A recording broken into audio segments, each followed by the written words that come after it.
I was in the attic last night around 9:30. The wind was howling through the trees outside, and I was trying to find an old electric blanket. It's been colder than usual this spring in New Hampshire, and the draft in my bedroom has been bothering my knees. I pulled down the attic ladder like I've done 100 times before, turned on that little round bulb that hangs from the beam, and climbed up. The attic's always had that musty, stale smell, like wet cardboard in forgotten time. I never go up there unless I have to. I was moving boxes around when I heard a sound, a soft, unnatural buzz. At first, I thought I was imagining it. Maybe it was my phone or maybe one of those electric pest devices kicked on. But it happened again. A low vibration, then silence. I froze, and then it buzzed again. Closer this time, almost right beneath me. I turned around slowly. There was a dusty old shoebox half buried under a folded tarp in the far corner. I hadn't touched that box in over 15 years.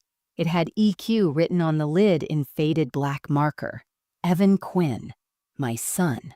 My boy. I felt like my chest caved in. I knelt down and slid the box toward me. My fingers trembled as I opened the lid. There it was, his phone. The same little silver flip phone he had in 2007.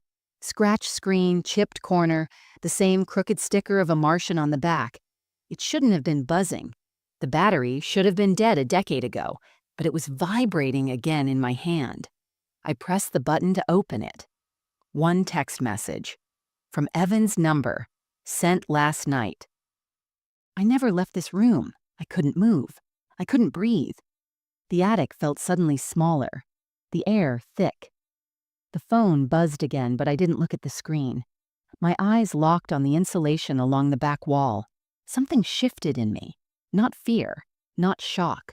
Something colder, something older. I whispered his name. Evan? Nothing answered, just silence. The kind of silence you can feel in your teeth. I wanted to run. I wanted to drop the phone and climb back down and pretend I hadn't seen anything. But I couldn't. Because deep down, some part of me always knew. I never truly believed he ran away. I never believed the police when they told me boys do this kind of thing. I never believed Jared, my husband, when he said Evan probably just wanted attention. I never believed anyone but my own heart. And now, the proof was buzzing in my hand.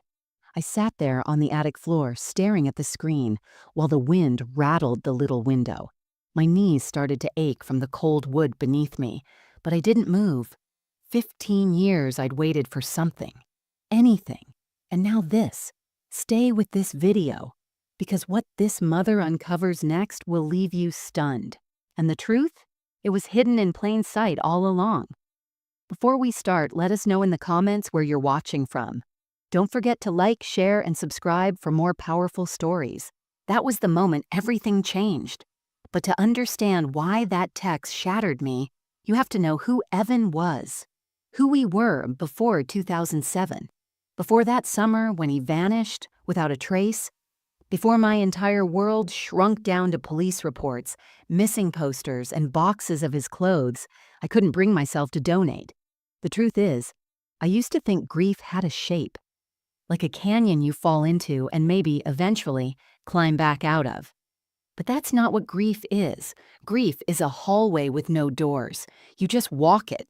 Every day. Some days you sprint, some days you crawl, most days you just stand still until something buzzes in the attic and reminds you the past is not finished with you.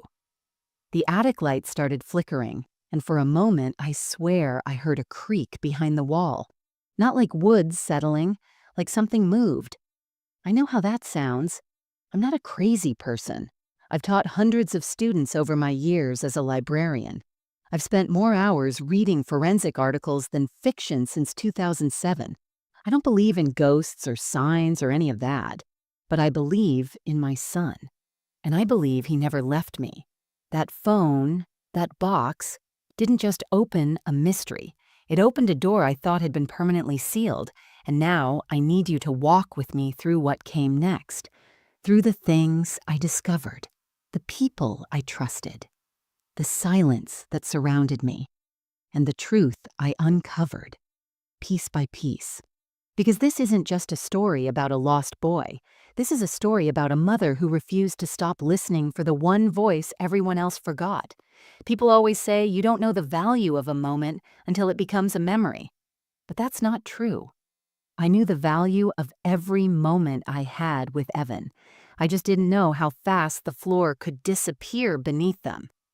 Back in 2006, our house on Clover Hill Road wasn't anything special.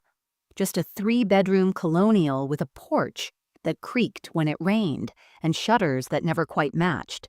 But it was ours. And inside those walls, we were a family. Or at least, we looked like one. I was working part-time at the town library then, shelving books, organizing reading nights for kids, running a quiet life between stacks of dusty hardcovers and handwritten return slips. I liked it. I liked routine. I liked knowing when my son would come home, when the kettle would whistle, when the house would settle into sleep. Evan was 16, a little shy, a little lanky, a little too smart for his own good. He loved science fiction movies and old computer parts. He once built a working radio out of junk he found at a garage sale. Said he wanted to be an engineer. I remember how his eyes lit up when he talked about sound waves and frequencies. Things I never fully understood but always listened to anyway. He had this quiet way of filling a room, never loud, never demanding, just there, thoughtful, watchful. He'd leave little notes for me. Don't forget lunch on the fridge, or fed the cat taped to the sink. He made pancakes every Saturday, burned them half the time, but insisted on doing it himself, said it was his tradition.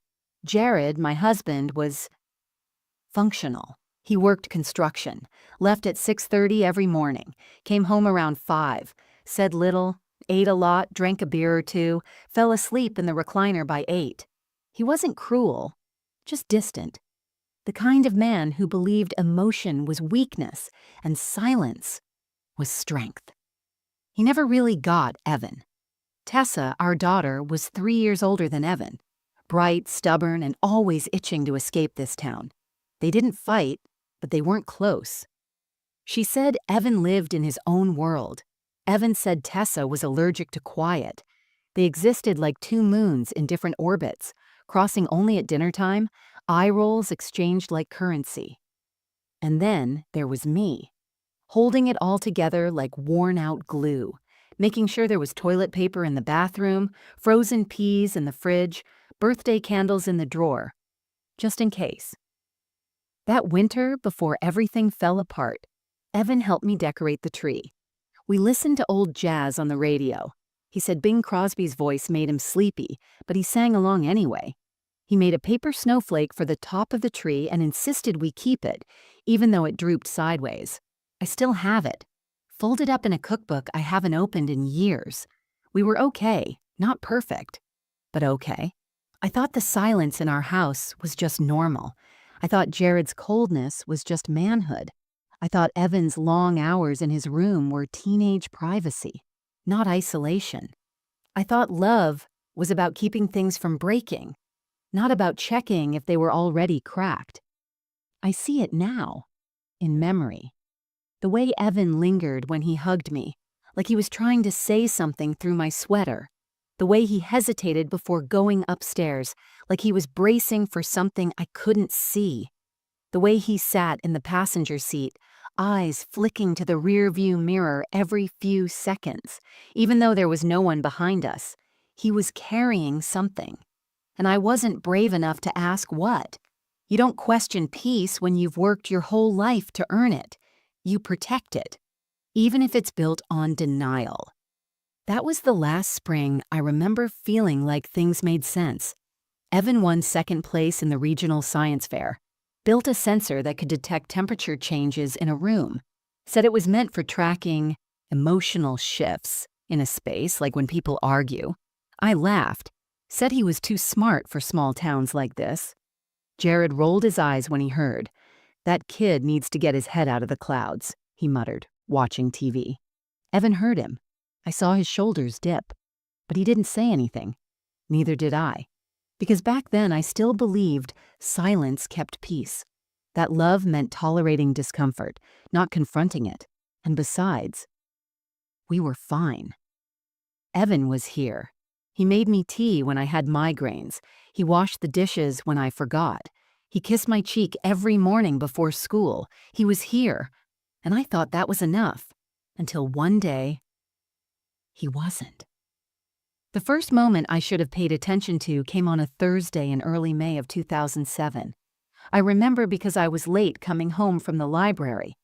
A teen volunteer had knocked over a whole row of history books, and I stayed late to help reshelve them. It was just after 7:15 when I pulled into the driveway. The porch light was off, which was unusual.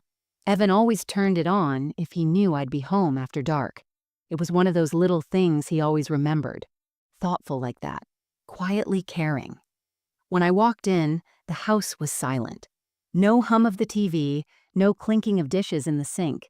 Jared must have already eaten and gone to bed. Tessa had a part-time job at the cafe near the highway and wasn't home that night. I set down my purse and called out, "Evan?" No answer. I stepped out of my shoes and walked up the stairs. His door was closed, which wasn't that unusual. He liked his space, and I respected it. Still, something made me pause. I don't know what. Maybe it was the way the hallway light flickered against the bottom of the door. Maybe it was just a feeling. The kind only mothers understand. I knocked gently. "Honey, you want some dinner?" A pause, then a voice. His voice. Not hungry. Something in the way he said it sounded wrong, flat, distant, not sad, not angry, just hollow. "You okay?" I asked. Another pause. "Just tired, Mom. I've got a headache." I remember standing there with my hand on the doorknob. I thought about turning it just to peek in, to check on him like I used to when he was little. But when I tried, the knob didn't move. It was locked. Evan had never locked his door.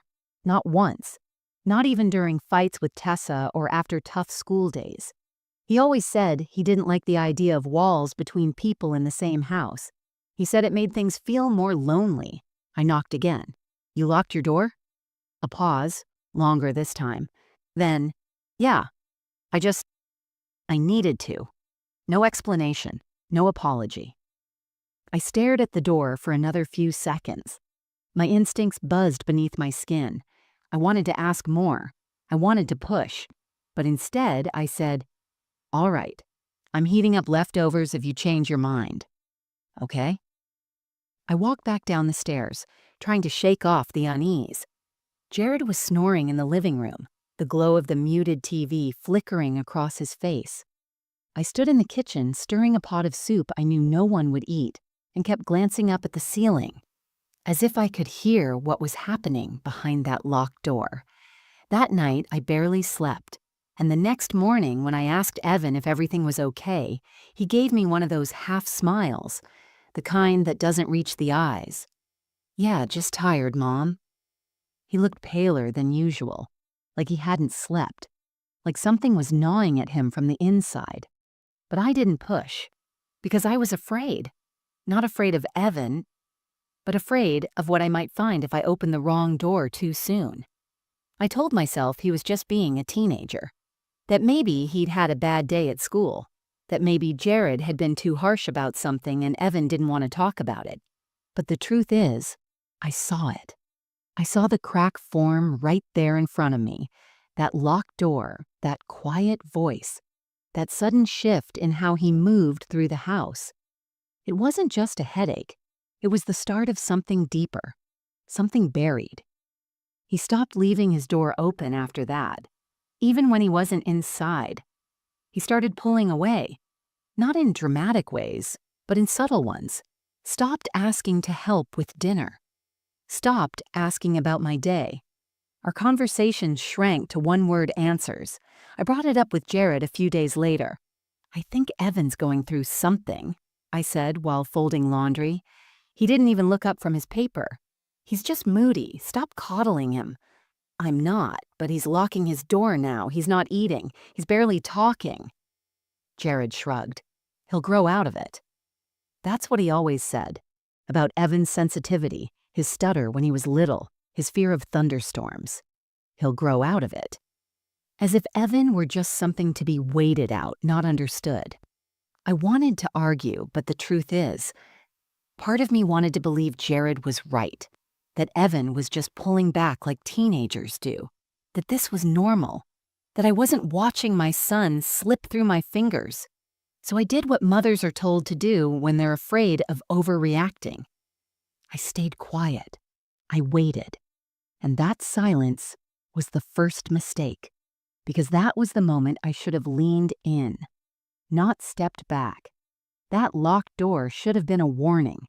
But instead, I told myself it was a phase. I told myself he'd unlock it when he was ready. What I didn't know was that some doors, once closed, don't open again. After Evan started locking his door, things didn't fall apart all at once.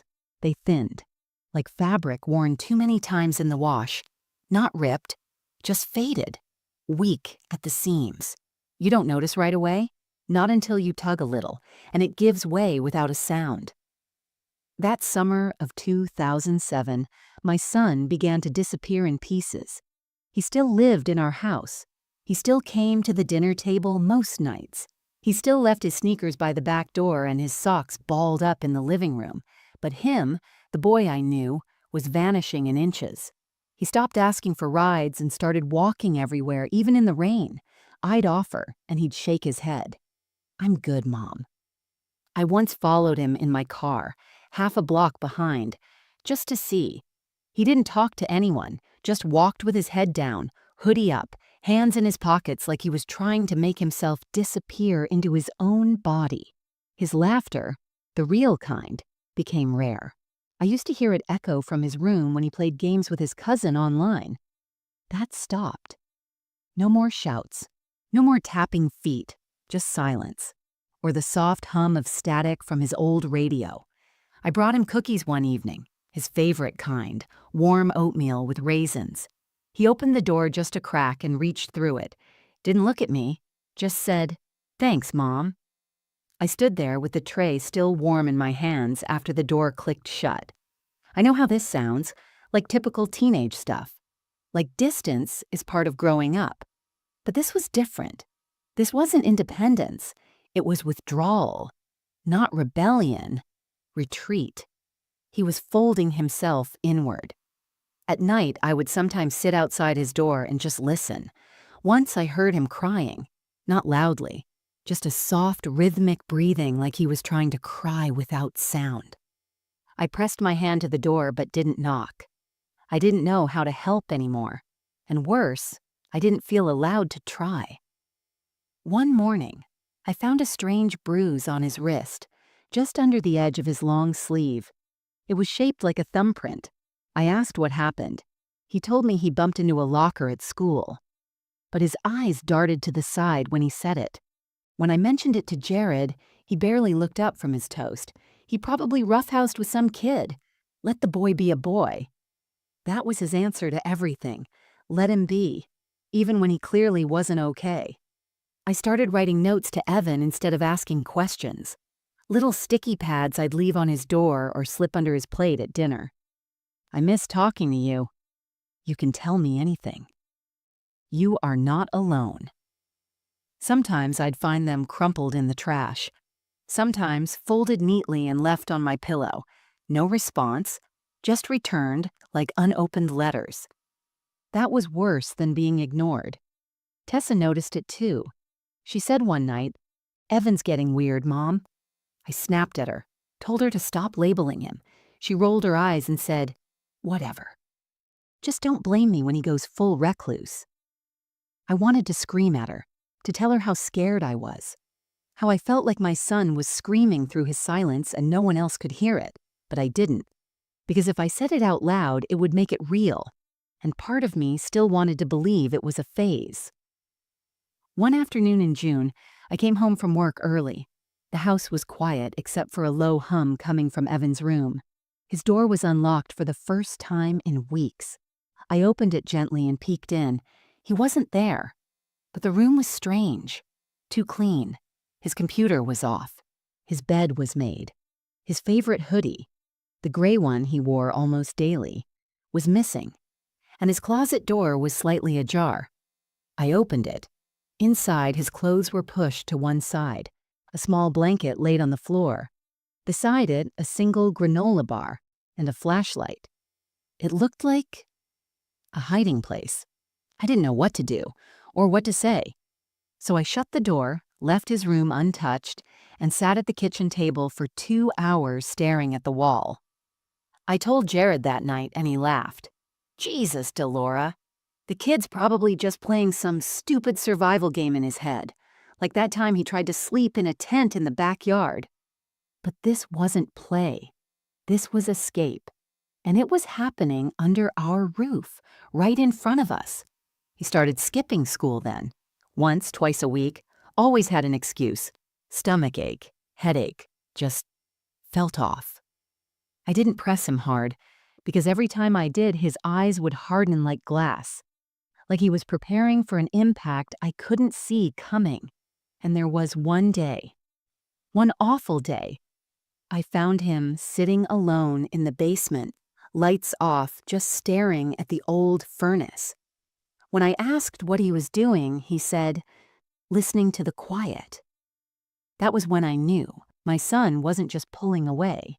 He was disappearing from the inside out, and I was watching it happen, one unspoken word at a time.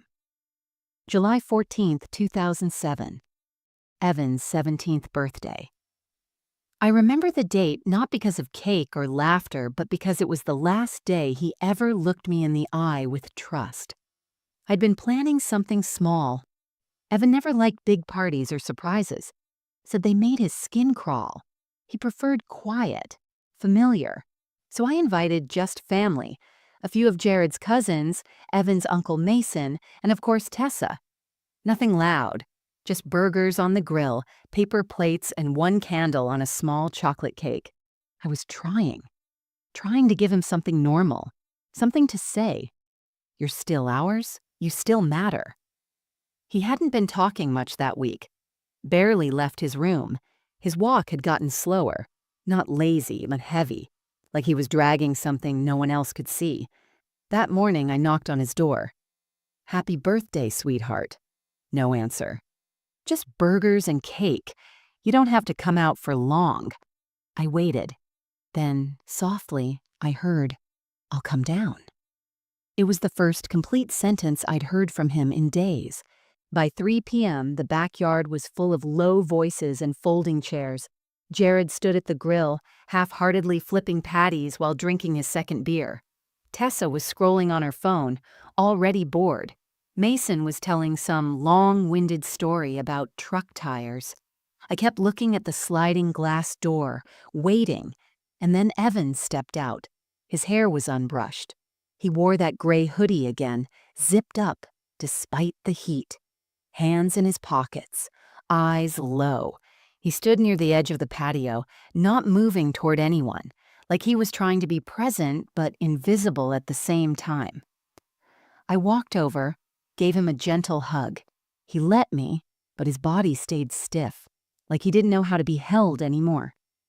Glad you came out, I whispered. He gave a tiny nod. Uncle Mason spotted him. Hey, birthday boy, he shouted. 17, huh? That's when I crashed my first car. Everyone laughed. Evan didn't. Mason kept going. So what's the plan, Evan? Still building robots or whatever it is you do in that bat cave of yours? Jared joined in without turning from the grill. Yeah, probably inventing a girlfriend. More laughter. Tessa chuckled into her cup, and Evan froze. I was standing close enough to see it, the smallest twitch in his cheek, the way his hand gripped the inside of his hoodie pocket. He didn't say anything, didn't move.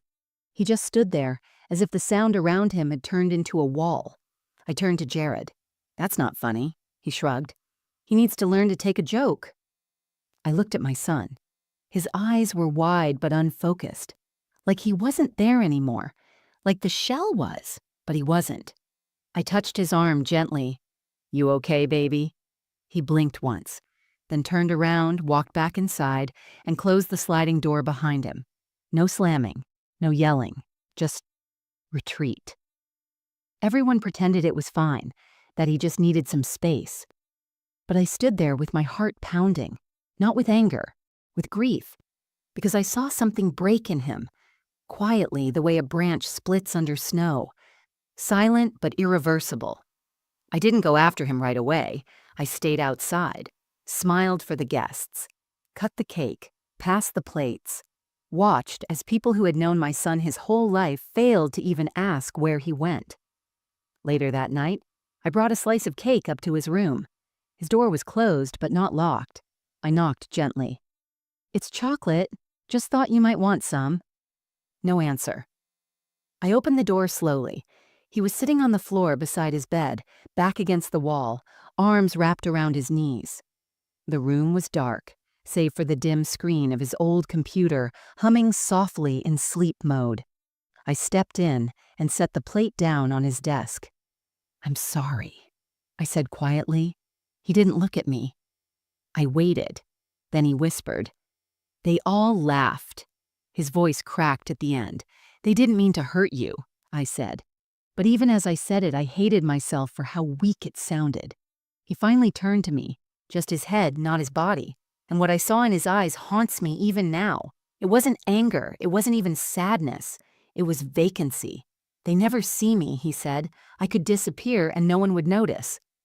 I opened my mouth to speak, but I didn't have words, because deep down, I was afraid he was right. I knelt down, reached for his hand, but he pulled it away. That was the last birthday I ever celebrated for Evan.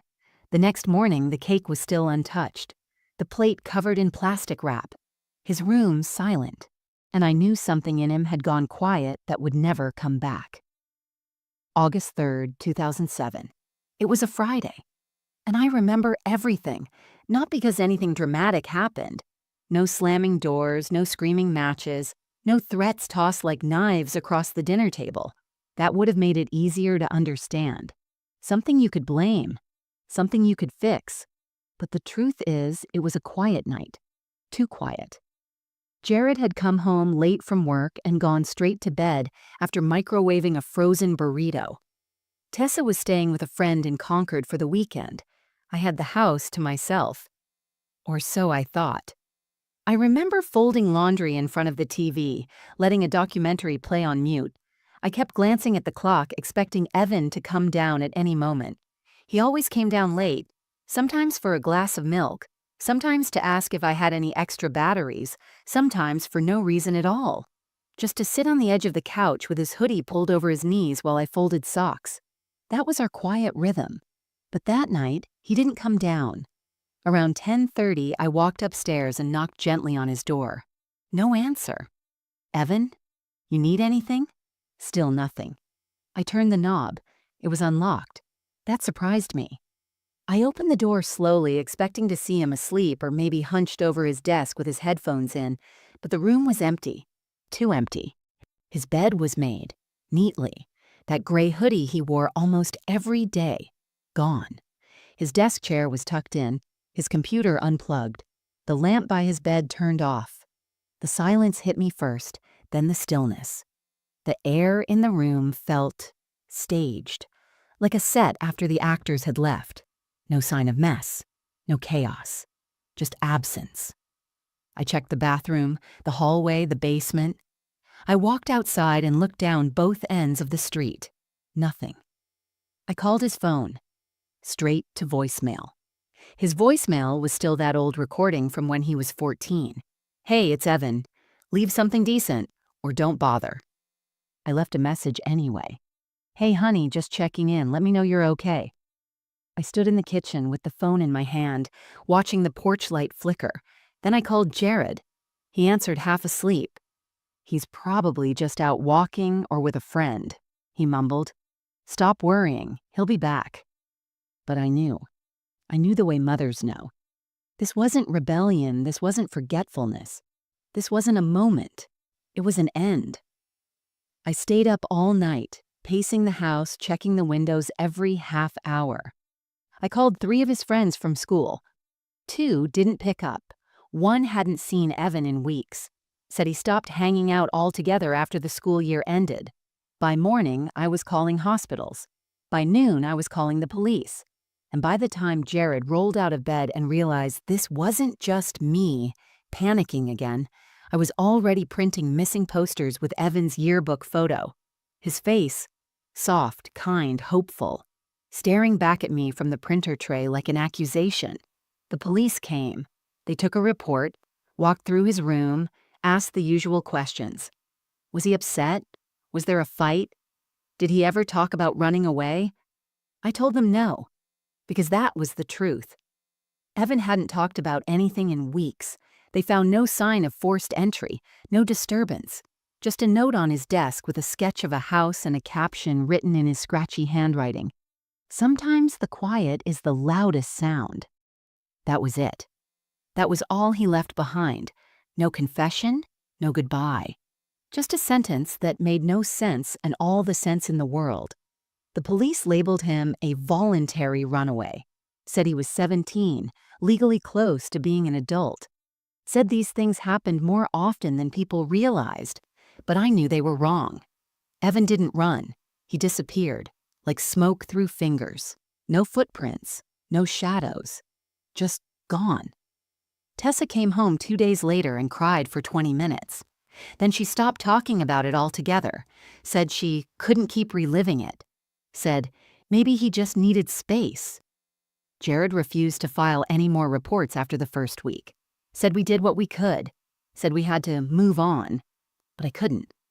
I kept his room exactly the way he left it, didn't change the sheets, didn't touch the desk. I couldn't even move the cup of water he left on the nightstand. It evaporated slowly, just like him. Friends brought casseroles, neighbors left flowers, but after a while the calls stopped. The support faded. People moved on. They always do. But I didn't. Because I didn't have answers. Because he was my son. Because I saw him slipping for months and I stayed silent. And I will carry that silence with me until the day I die. They say there are 5 stages of grief, but no one tells you about the 6th. The stage that comes when you're still setting a place at the table, still turning off the porch light, still checking the door, just in case. People imagine rock bottom as one loud moment, a scream, a bottle, a collapse on the floor. But for me, it was quieter than that. It was a Tuesday in February, 7 months after Evan disappeared, and I was sitting on the floor of his room, holding a damp hoodie and talking to no one. Winter had sunk deep into the bones of New Hampshire that year, the kind of cold that makes the air feel heavy.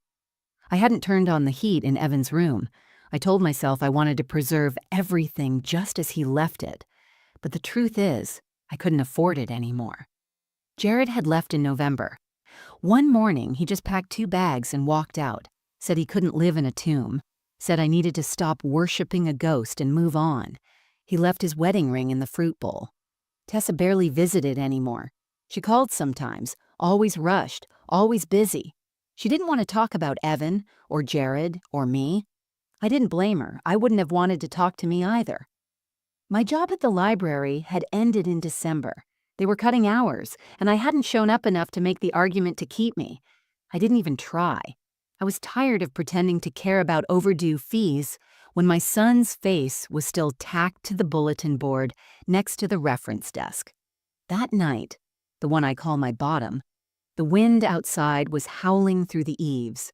The power had flickered twice. I was wrapped in 2 sweaters, sitting cross-legged on Evan's carpet with nothing but a flashlight and that hoodie. It was still damp. The roof had leaked in January and some boxes got soaked. I found the hoodie days later, crumpled at the back of his closet like it had tried to hide from the water. I held it to my chest, smelling it even though the scent had long faded. All that was left was mildew and a whisper of detergent. I started talking to him, out loud. I don't know where you are, or if you're cold, or if you're angry with me. I looked at his chair, his bed, his wall of faded posters. But I would trade anything, I whispered. For just 5 minutes. One real minute. To ask you if you were scared.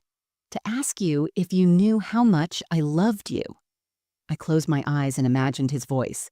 That soft, scratchy, hesitant way he used to speak. Like he was always editing himself before every sentence. I imagined him saying, "It's okay, Mom. I'm okay."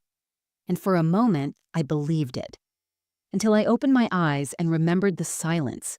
The kind that doesn't move, doesn't breathe. That room was no longer a room. It was a wound. Everything in it hurt. I had no job, no husband, no friends left who hadn't already stopped calling. Just me and an old house with drafty corners and a bed that hadn't been touched in months. And for the first time since Evan left, I let myself think the one thing I had never allowed. Maybe he's not coming back. It wasn't a scream. It wasn't a collapse. It was just that sentence. Quiet. Heavy. Real. I curled into a ball on his floor, still clutching the hoodie, and let myself cry the kind of tears I had held back for too long. The kind that come from a place deeper than grief. A place beneath exhaustion. A place where language doesn't exist. I don't remember how long I stayed like that. I remember the flashlight dying, the dark wrapping around me like a blanket, the chill in my fingers turning to numbness. At some point, I must have fallen asleep. I woke up in the early hours of the morning, my face pressed against the carpet, my knees aching, the hoodie damp against my neck. There was frost on the inside of the window. The room was silent, but something had shifted, not outside.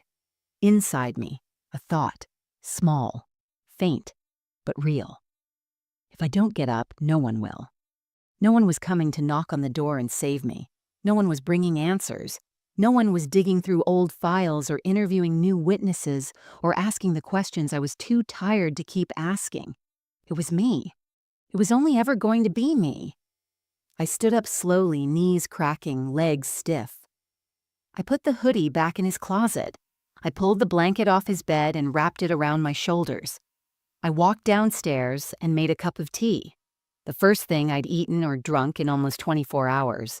I sat at the kitchen table as the sun came up.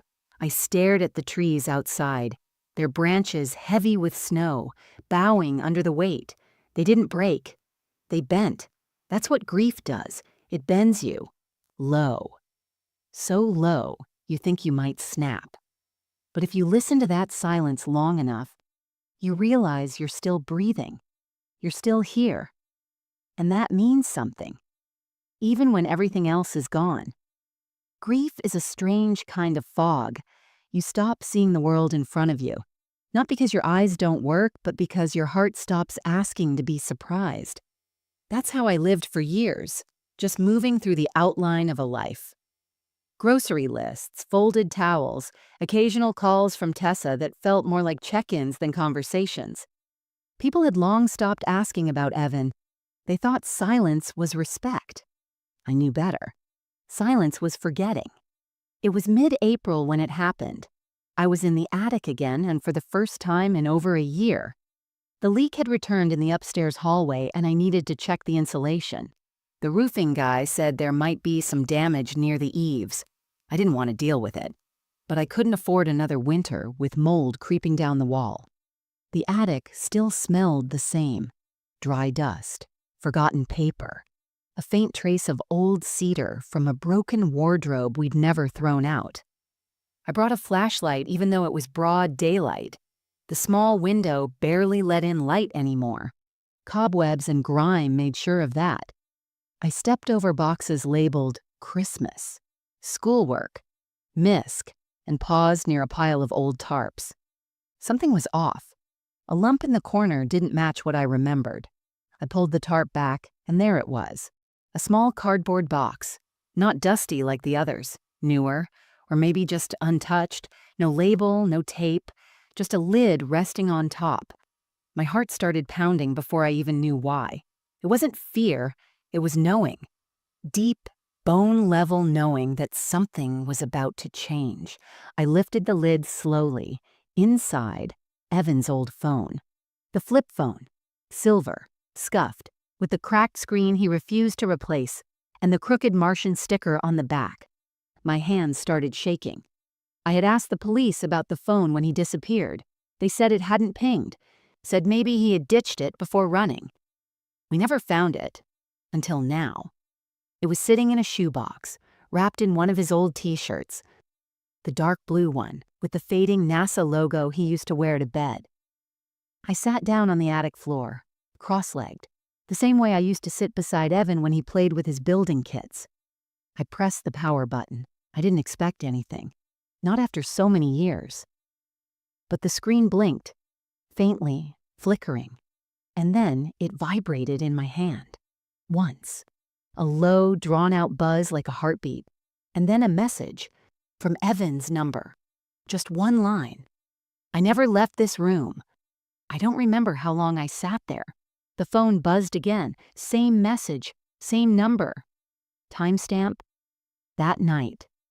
Not 2007. Now. I stared at the message, and it stared back, like a whisper from beneath the floorboards, like someone was speaking through dust and years. I wanted to scream.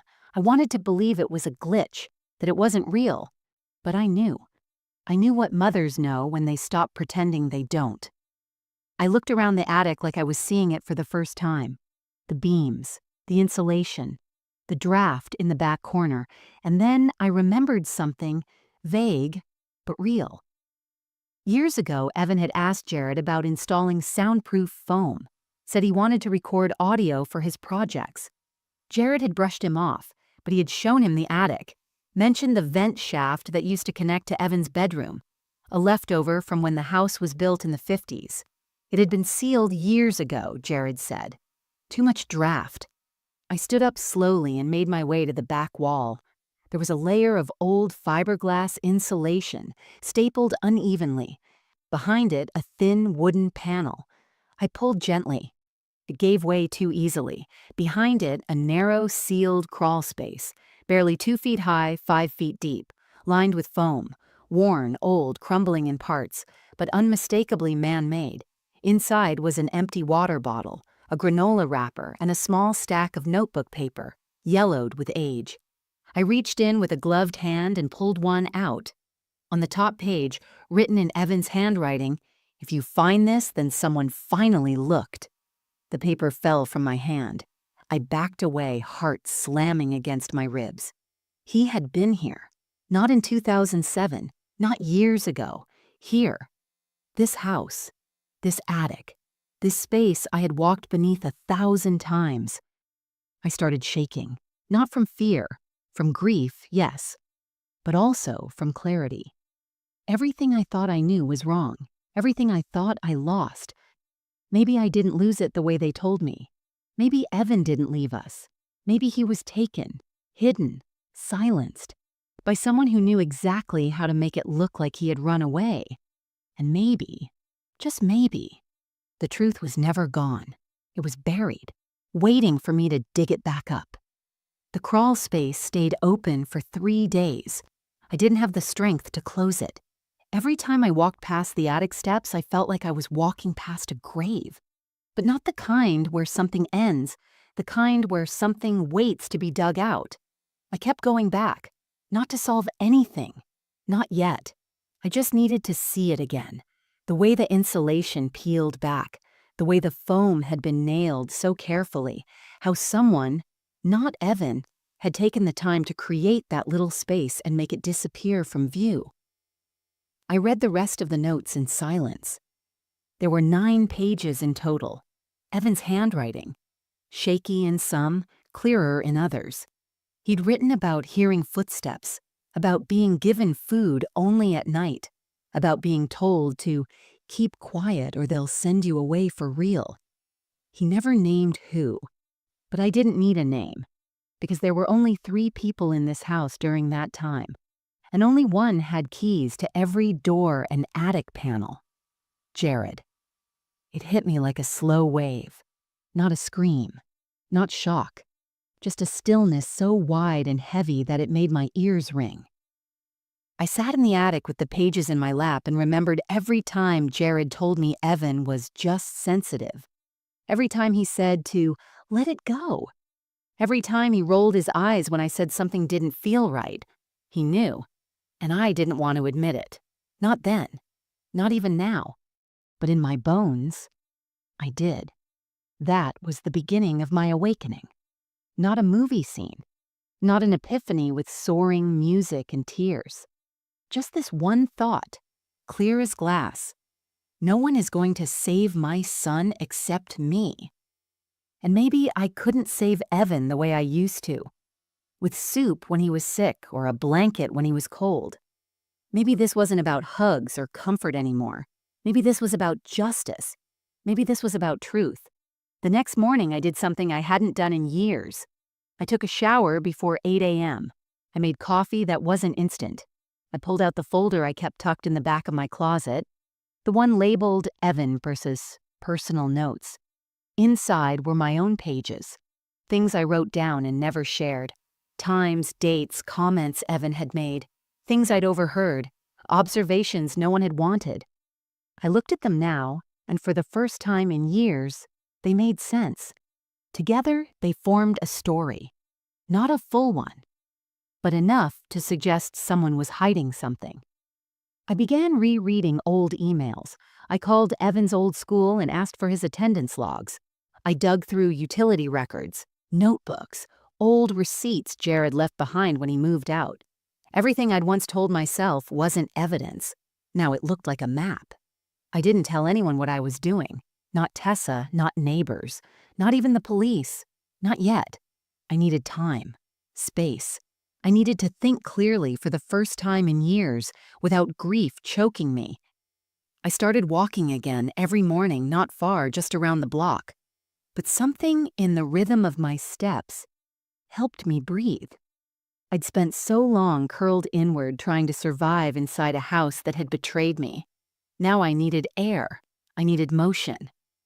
On one walk, I passed the house of Mr. Callan, an old contractor friend of Jared's.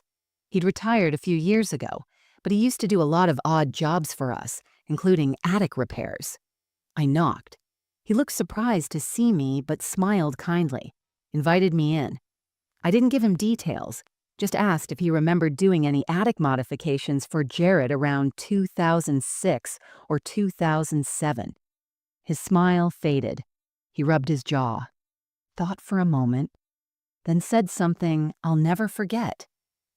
Jared asked me to seal a vent line years back, said it was a fire hazard, but I never actually did the job.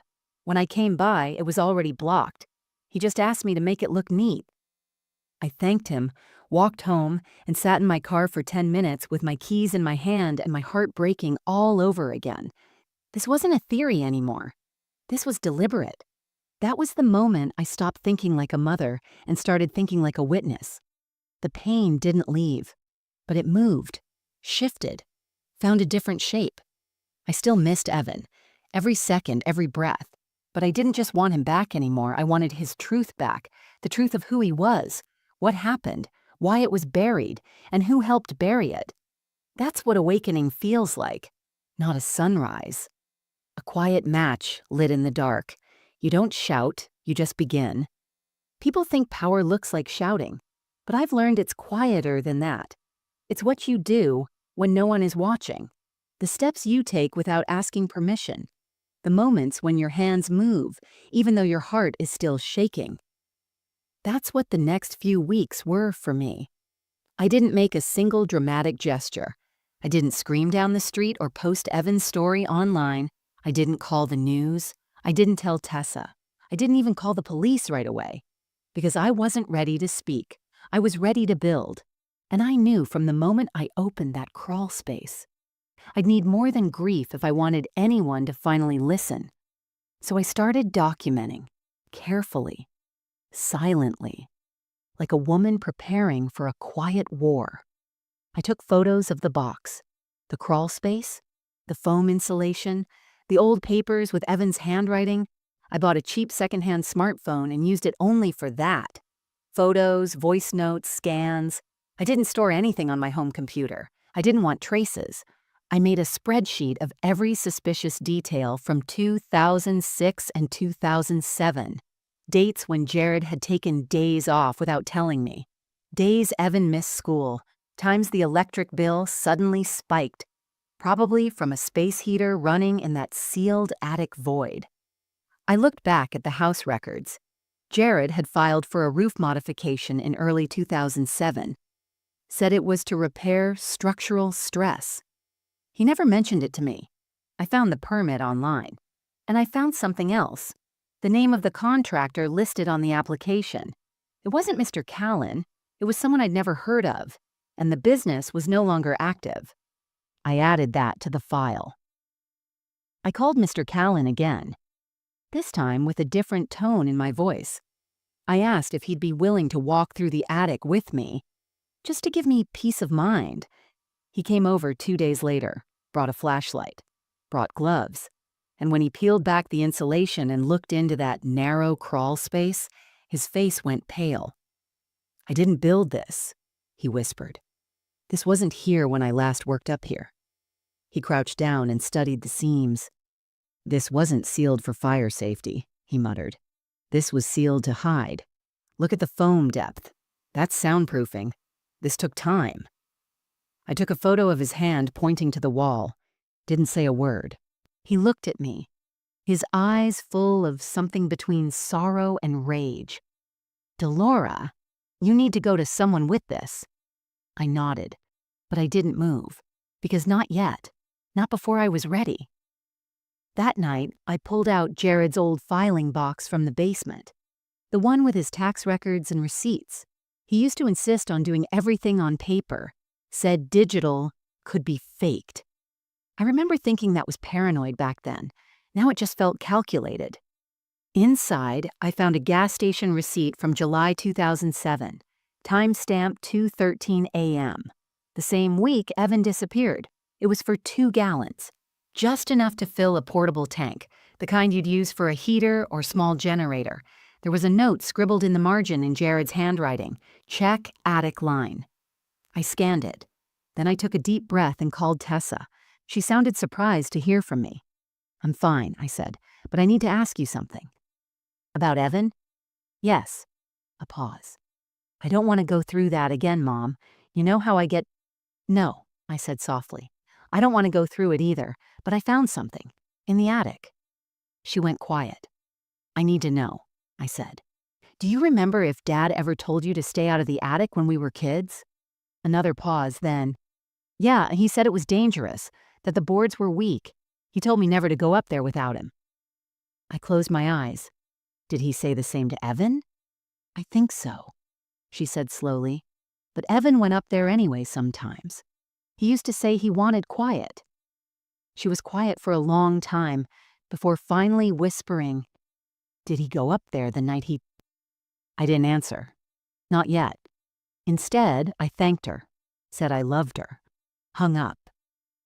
Then I called a friend I hadn't spoken to in years, Marla Bishop, a retired paralegal I'd once met through the library. Smart, private, fiercely moral. She had helped women in abusive marriages file quiet reports and track things the law often overlooked. I told her everything. I told her all of it. And when I finished, she said, "Delora, you need to be careful. This wasn't just neglect. This was a plan. And people who plan things like this don't always stop when they leave." That's when it really hit me. Jared hadn't vanished. He was still out there. And if he knew I was moving, if he knew I was getting closer to the truth, he might try to stop me. But for the first time in years, I didn't feel fear. I felt focus. I wasn't just a grieving mother anymore. I was someone with evidence, with fire, with a plan. You don't always feel the moment power shifts. It doesn't announce itself with thunder. Sometimes it begins when the person who once controlled everything flinches. That moment came on a Thursday morning in early May, when I sent Jared a message for the first time in over a year. It was only 2 words. "We need to talk." He didn't respond right away. He never was quick with his phone. But within 3 hours he replied, "About what?" I didn't answer. I let him sit with it. I wanted him to feel the silence for once, the weight of a question with no easy way out. The next day, I saw his truck drive by the old house. Slow, hesitant. He didn't stop, just circled the block once, then disappeared. But I saw his face through the windshield, and that's when I knew. He was nervous. He felt it. The shift. That night, I organized everything into a new binder. Black, no label, just page after page of what I had found. Photos, notes, audio files, call logs, scanned receipts. I printed copies of the vent shaft photos, the crawl space measurements, the notes Evan wrote, and the interview Marla helped me conduct with Mr. Callan. All neat, all dated, all ready. I dropped one copy off with Marla. Another I sealed in an envelope and hid behind a loose panel in the kitchen cupboard, just in case. Then I waited and waited until he finally called. The name Jared Quinn lit up my screen like a warning flare. I let it ring 4 times before picking up. His voice was flat. "You said we need to talk." I was sitting at my kitchen table, calm, steady. "Yes," I said. "What's this about, Delora?" I found Evan's phone. Silence. Then, in a forced exhale, "You what?" "In the attic," I said, "and the crawl space." More silence, then, "I don't know what game you're playing." "No game," I cut in, my voice sharp for the first time. "You sealed off that space. You told me it was drafty. But someone lived there, Jared, for weeks, maybe months. I didn't. I found the receipts. I found the soundproof foam. I found his notes." He didn't hang up, but he didn't deny it either. That was the real shift. He didn't deny it. Jared Quinn, who used to bark over the dinner table, who told Evan to toughen up, who once told me emotion was for weak women who watch soap operas. That man, for the first time, had no words. And in his silence, I heard everything. I didn't threaten him. I didn't shout. I simply said, "I'm speaking to the police next week. You may want to talk to someone before I do." Then I hung up. He didn't call back. He didn't come by again. But 2 days later, I saw him at the grocery store. He was in the self-checkout lane, fumbling with a credit card. He looked over and saw me. And for the first time in our entire marriage, Jared Quinn looked away first. That was the moment I knew the power had shifted. Not because I had yelled, but because I didn't have to. The next move was mine. I met with Officer Linton from the Missing Persons Division the following Monday, a quiet, no-nonsense woman who had taken over the case after the original detectives retired. She remembered me. I brought the binder. I didn't cry, I didn't plead, I just laid it on her desk and said, "Please read this. Then tell me if this still sounds like a runaway case." She opened the first page and started reading. It took her an hour to get through it all. When she finished, she closed the binder slowly and said, "We'll be reopening the case, Mrs. Quinn, immediately." No false hope, no vague promises, just movement. Finally. That night, I stood in Evan's room and felt something I hadn't in years. Not peace, not closure, just weight. But it wasn't crushing anymore. It was shifting. I was no longer carrying it alone. And Jared, his world, the one built on silence and manipulation, was beginning to crack. 2 days later, Officer Linton called to say they had pulled Jared in for questioning. He claimed he had no idea what I was talking about, claimed I was still grieving and confused. But he didn't ask for a lawyer. He didn't walk out, because he knew. He knew that crawl space would speak louder than he ever could, and I had every word of it. Documented, measured, timed. The man who once dismissed me at every dinner, who rolled his eyes when I cried, who laughed at our son's ideas, who said Evan just needed to man up. That man had finally been brought to silence. Not by yelling, not by revenge, by truth, by patience, by a mother who had learned to sharpen her grief into something he couldn't touch. They called me on a Wednesday. Officer Linton's voice was steady. "We'd like you to come in. There's something we want you to hear." I don't know what I expected. A confession? A discovery? Some dramatic development? what I didn't expect was a table. Just a plain table in a plain room with 3 chairs. They brought Jared in. He looked older, not weak, but faded. The edges of his confidence were worn down like metal scratched too many times. He didn't look at me when he sat. The officer on his left hit play on a small recorder. Then I heard it. A scratchy voice. Familiar. Wavering. Evan. It was one of the recovered audio files from his phone, a memo he must have recorded while in that crawl space. Dave, I don't know. Still can't figure out if it's night or morning.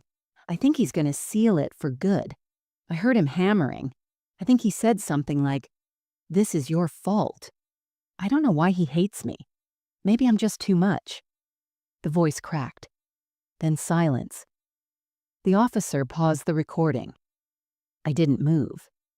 Jared's hands were clasped tightly in front of him, knuckles white. She looked at me. "Would you like to say anything, Mrs. Quinn?" I nodded. Not because I had planned anything, because this moment had been building for 17 years, and I finally understood that I didn't need to make it dramatic to make it final. I turned to Jared. "You always said Evan was fragile, that he needed to toughen up, that I was making him soft." He still wouldn't look at me. "But you were the weak one." That made his eyes flicker. "You couldn't stand that he didn't fit your idea of what a son should be. You couldn't handle his gentleness, his quiet, and his brilliance. So you shut him out, you cornered him, you trapped him, and you let the world think he just walked away." Still no response, but his jaw tensed. "You let me sit in that house for years. Years, Jared, while you slept in the same bed with me and said nothing, while I cried over missing posters, while I buried myself in guilt." Finally, he spoke. "I didn't." "You did," I said calmly. "You didn't speak up. You didn't help him. You didn't stop. You didn't save him. And if you think silence makes you less guilty, let me tell you something." I leaned forward, eyes locked on his. Silence is violence when it knows the truth. That shut him up. I sat back in my chair. Officer Linton spoke softly. "Mr. Quinn, we've reopened the case as a criminal investigation. Your property has been flagged for further inspection, and based on Delora's documentation and the evidence we've recovered, you are no longer a person of interest. You are now a suspect." That word, a suspect, it didn't echo. It landed, heavy, cold, real. He started to speak again, some weak, stumbling protest, but I stood. "I'm done listening to you," I said. "I gave you every opportunity, for years, to ask to speak the truth. You chose silence. So now I choose something else." He looked up at me finally, and in his eyes, I didn't see hate. I saw fear, not fear of me, fear of exposure, of being seen. Because men like Jared build their power in shadows, in control, in subtle erasure, and when the light finally hits them, even gently, they shrink. I turned and walked out of that room without another word, not because I was done with the truth, because I was done with him. Back home, I stood in the middle of Evan's room. Same furniture, same faded posters, same worn carpet, but it didn't feel like a grave anymore. It felt like a witness. Everything in that room had survived what Jared tried to erase. And now, every part of it, every inch of that sealed attic, every word Evan whispered into that phone, mattered. I took one last photo of the room, not to post online, not for evidence, for me. Because that photo didn't just show where my son once lived. It showed where I had finally found him, and where I had finally found myself. I thought the confrontation would be the end, that after I looked Jared in the eyes and said the things I had carried like a second skeleton, the story would begin to rest. But truth doesn't finish when you say it out loud. It finishes when something answers back. 3 weeks after that meeting at the station, I got a call. Officer Linton again. Her voice was quieter this time, almost reverent. "We found something," she said. "I think you should come down." I braced myself. My first thought somehow was that they had found Evan. His remains. A body. I imagined plastic tarps and evidence bags. I imagined my knees hitting the floor. But what they had found was different. Stranger. More alive than dead. They had gone back into the attic with a full forensic team, ripped apart every corner of the sealed crawl space, pulled floorboards, scanned walls, looked for every trace of movement that had once been carefully hidden, and they found a secondary panel, a false wall within the false wall. Behind it, stuffed into a zippered mesh pouch, was a second phone. Not Evan's, Jared's. An old burner model, not registered, not connected to our home line. But when they pulled the data, they found message drafts, unsent, saved to the device's memory. They weren't addressed to anyone, no numbers, just lines of text, all written within the same week in August 2007. One of them read, "I didn't mean to keep him there that long." Another, "She can't know. If she finds out, she'll hate me." The most chilling one, "He was supposed to come out, I just needed him quiet. I didn't know he'd stay hidden." I sat in that small gray office, listening as Officer Linton laid the pages out like a slow exhale. No signature, no confession, legally, but enough, paired with everything else, to escalate the charges. Unlawful confinement, criminal negligence, tampering with a missing persons investigation, and potentially involuntary manslaughter, depending on what a grand jury decided. But even before a courtroom could decide, the public did. A local journalist had caught wind of the reopened case. It started as a small piece. Missing 2017 may have been hidden in family attic. Then it spread. It wasn't just a tragedy now. It was a cover-up. A father who misled the investigation. A mother who uncovered the truth by herself. A boy who might have been just feet away from help and never got it. Jared's name was suddenly everywhere. And not as the grieving father, as the suspect, as the man who lived in the same house with a hidden space and a silent son. I didn't watch the news. I didn't care about the comments or the theories. What mattered to me came in the mail. One envelope, no return address. Inside, a photograph. Evan. He couldn't have been more than 12 in it, sitting at the edge of our porch, reading a book with his feet curled under him, sun in his hair, eyes focused, gentle.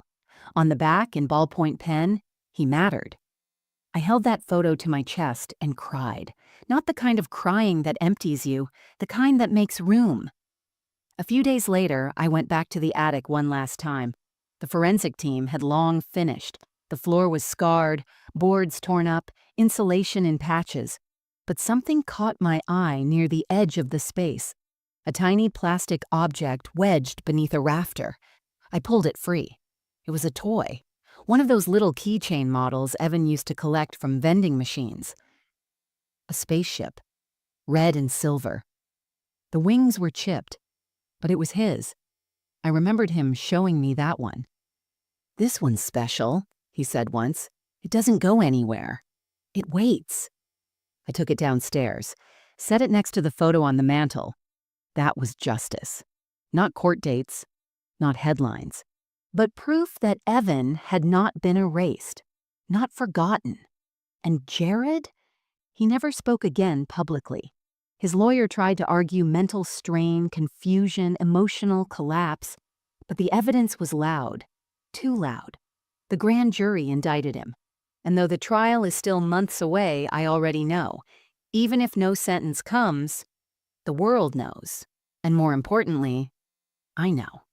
The truth didn't die. It was buried. And I dug it back up with nothing but memory, grief, and love sharpened into purpose. People ask me what I'll do now. Move? Start over? But I don't want to start over. I want to continue. Continue living in the house that once held silence, now holding a voice. Continue sitting with Evan's photo every morning, drinking my tea, whispering things I never got to say when he was alive. And maybe, one day, someone else will knock on my door. A kid, A grown man. Someone with his eyes. And maybe, just maybe, I'll get to hear him say, "Thank you for not stopping." It had been nearly 5 months since Jared's indictment. The house had grown quiet again, but it was a different kind of quiet this time. Not hollow, not haunted, just still. I spent most mornings in the kitchen, the same chair by the window with a mug of tea and that photo of Evan sitting in the middle of the table. The little red and silver spaceship was beside it, wings still chipped, gleaming slightly in the morning light. I never spoke to the photo out loud anymore. I didn't need to. The house was finally listening. One Thursday afternoon in late September, I was out in the garden pulling weeds from the edge of the fence. The air had that crisp New England snap, the kind that told you fall was coming whether you were ready or not. I almost didn't hear the knock. It came again, softer this time. I stood, wiped my hands on my jeans, and walked around the side of the house. There, standing on the porch, was Tessa. She looked different. Older, yes, she was 34 now, but also softer around the edges. Her makeup was minimal, her eyes tired, her posture uncertain. She held a paper bag in one hand and a small box in the other. For a moment, we just looked at each other. Then she spoke. "I didn't know if I should come," she said, "but I didn't want to keep not coming." I didn't answer. I just opened the door. We sat at the kitchen table, in the exact spots we used to when she was a teenager doing homework while I packed lunches. She placed the box on the table. "I found this while I was cleaning out my apartment," she said. "It's Evan's.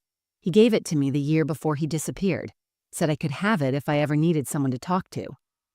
I opened the box. Inside was a cassette tape. A real, honest-to-God cassette tape, labeled in Evan's handwriting, "For tea when it's too loud." There was also a folded note.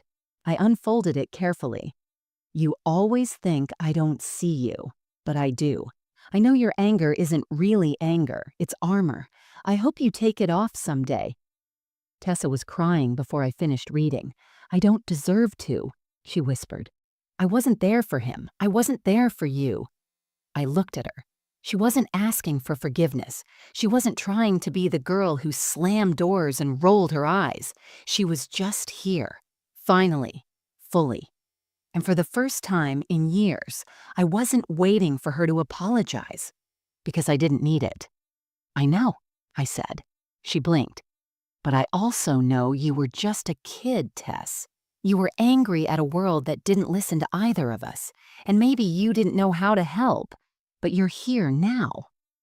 She reached for the photo of Evan, gently touched the corner of the frame. "I dream about him sometimes," she said. "In the dreams we're on that old swing set at Grandma's house. He's just swinging, not talking, just smiling." I nodded. "I think he's been trying to talk to both of us," I said. "We just weren't ready to hear him." She laughed through her tears.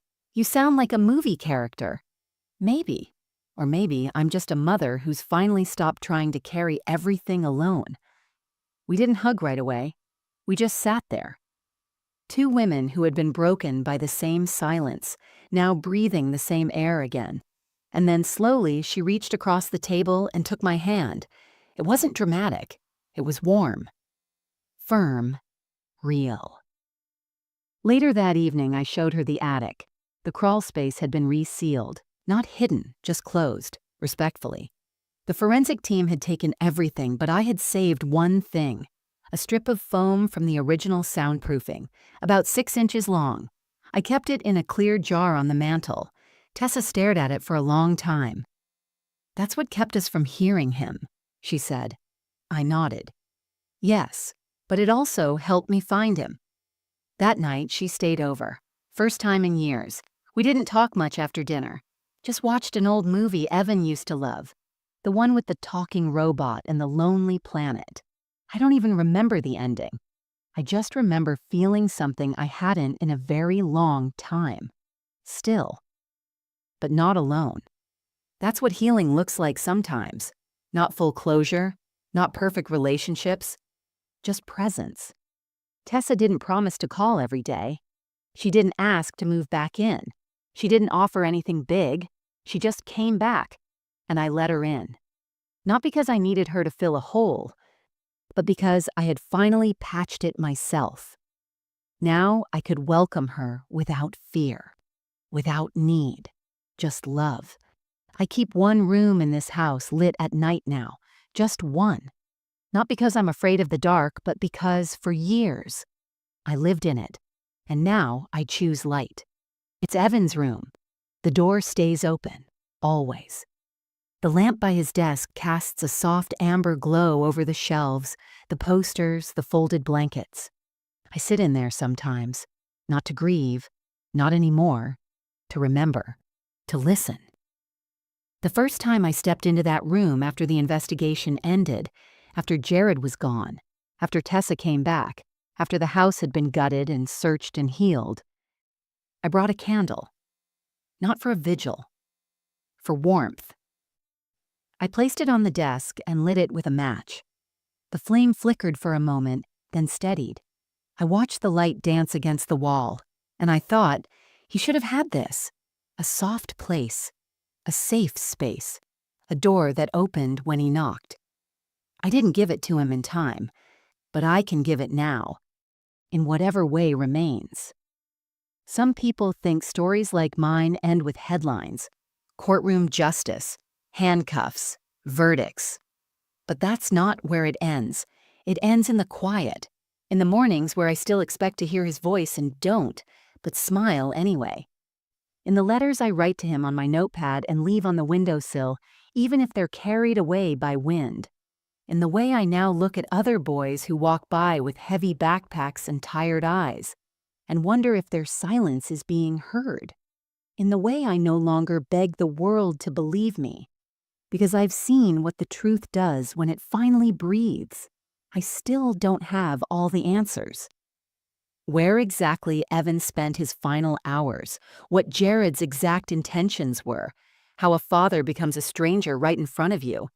But I don't need every detail anymore, because what I have now is enough. The attic is empty now, sealed again, not like before, not to trap, but to release. The box is gone, the crawl space filled. But the story? The story lives, not in evidence bags or court documents, in me. And that's where Evan lives too. Every time I speak his name without breaking, every time I answer a mother's message asking, "How did you know to keep looking?" Every time I tell someone, "You are not imagining this," because I almost believed I was. And if I had, Evan's story would have stayed buried behind a wall built by fear. But I didn't stop. And now, neither does his light. I light the lamp every night. Just one room. Just in case someone like him walks by and needs to know he's not invisible. Not anymore. This wasn't just a story about a missing boy. It was a story about the silence that buries truth and the love that quietly digs it free. If this story touched your heart, please give it a like. Share your thoughts in the comments and subscribe to the channel for more real, powerful stories like this one. Because sometimes the most important voices are the ones the world stopped listening to. But we don't stop, and we never will.